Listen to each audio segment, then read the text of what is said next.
People love to joke about cat lovers. They call you distant, cold, a little strange. While dog lovers are praised as warm and loyal, cat people are often treated like an emotional question mark. And if you love cats, you've probably felt that sting before. You're told you're not social enough, that you prefer animals to people, that something about you must be off. But here's what nobody ever defends. Loving cats doesn't mean you lack emotion. It usually means you feel too much, and you've learned to be careful with where you place it. In a world that rewards loud personalities, constant availability, and endless enthusiasm, you move differently. You value silence. You value boundaries. You value connections that don't demand performance. This video isn't really about cats. It's about people who don't give their energy away easily. People who don't confuse noise with closeness. People who don't need to be needed to feel worthy. And by the end of this video, you may realize something uncomfortable, but freeing. You were never hard to love. You were just never built for shallow connection.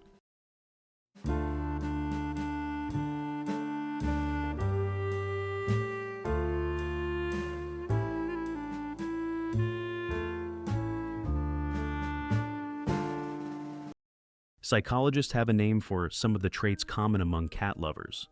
They show up consistently higher in openness to experience, more imaginative, more curious, more drawn to complexity.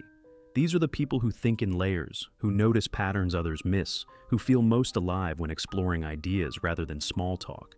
But there's another trait that often comes with it: emotional sensitivity. Not weakness, sensitivity. It means your nervous system reacts faster. Louder rooms feel louder, social expectations feel heavier, constant interaction drains you more than it energizes you. You don't skim life, you process it deeply, and this is where the mismatch happens. The modern world rewards visibility. Quick replies, big personalities, emotional performance. Dogs fit beautifully into that rhythm, enthusiastic, expressive, always ready to engage. Cats don't. Cats coexist. They don't demand attention. They offer presence. They don't flood you with stimulation. They sit quietly in the same space, asking nothing but awareness. For a sensitive mind, that matters. Because when you're already absorbing everything, tones, moods, undercurrents, the last thing you need is constant emotional noise. What you need is permission to be still without being judged for it. So, no, you're not antisocial, you're selective. You don't avoid connection, you avoid overstimulation. And cats don't just tolerate that, they mirror it. There's a quiet pattern behind why many people love cats, and it has less to do with animals and more to do with attachment. Some people feel safest when they're needed. Others feel safest when they're chosen. If you love cats, you may belong to the second group. Cats don't rely on you emotionally. They don't seek constant reassurance. They don't collapse without your attention. And strangely enough, that's exactly what makes their affection feel real. Because when a cat comes to you, it's not obligation. It's consent. For people who value autonomy, who grew up learning to manage their emotions alone, or who have felt overwhelmed by others' expectations, this kind of bond feels relieving. There's no pressure to perform closeness, no fear of being consumed by someone else's needs. Psychologists often note that these individuals don't fear intimacy itself. They fear enmeshment, losing themselves inside another person's emotional demands. Cats respect that boundary instinctively. They sit near you, not on you. They stay, but they don't cling.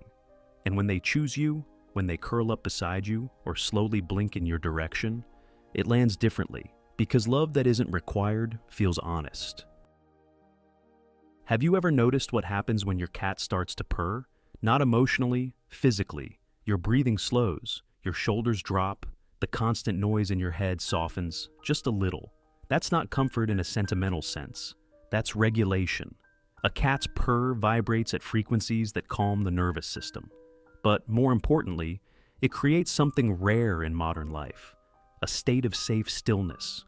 No demands, no conversation, no expectation to respond the right way. For someone living with anxiety, burnout, or chronic overstimulation, this matters more than we admit. You spend most of your day in alert mode, monitoring emails, social cues, obligations, micro decisions. Your body forgets how to rest. And then your cat enters the room, curls up nearby, and simply exists. No fixing, no motivating, no asking you to be better, just presence. That's why cat companionship doesn't feel exciting. It feels grounding. Your cat isn't there to make you happier. It's there to make you calmer, to pull you out of survival mode and back into your body. In a world obsessed with productivity and emotional output, cats offer something radically different. They remind your nervous system that it's safe to be quiet. And for sensitive minds, that's not a luxury, it's medicine.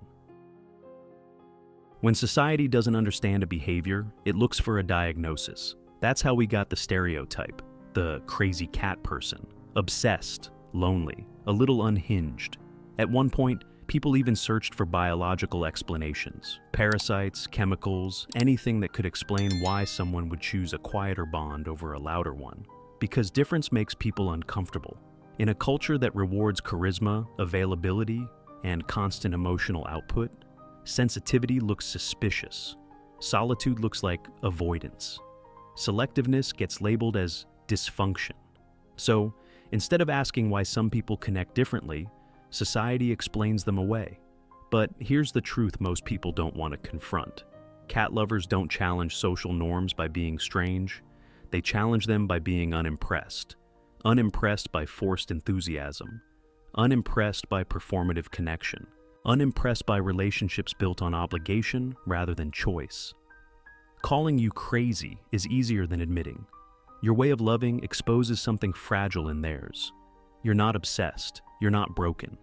You're simply living proof that depth doesn't need an audience. Loving cats says something quietly radical about who you are. It means you value depth over noise, presence over performance, choice over obligation. You don't need constant reassurance to feel connected. You understand that real bonds don't announce themselves. They settle in slowly, in silence, through trust. Where others chase intensity, you recognize consistency. Where others demand attention, you respect autonomy. A cat doesn't submit to you. It coexists with you. And in that quiet agreement, something rare happens. A relationship built not on control, not on dependency, but on mutual recognition. That's why the bond feels different. It's not loud. It doesn't need approval. It doesn't need to be understood by everyone else to be real. So if you've ever been told you're distant, too private, or hard to read, this is your reminder. You're not lacking connection. You're simply selective with it. If this video felt uncomfortably accurate, you're not alone. Subscribe to the channel for more psychology-driven stories about sensitive minds, misunderstood identities, and the quiet patterns that shape who we are. And if you see yourself in this, leave a comment. Sometimes the most meaningful connections begin the same way cats do, quietly. Thank you for watching.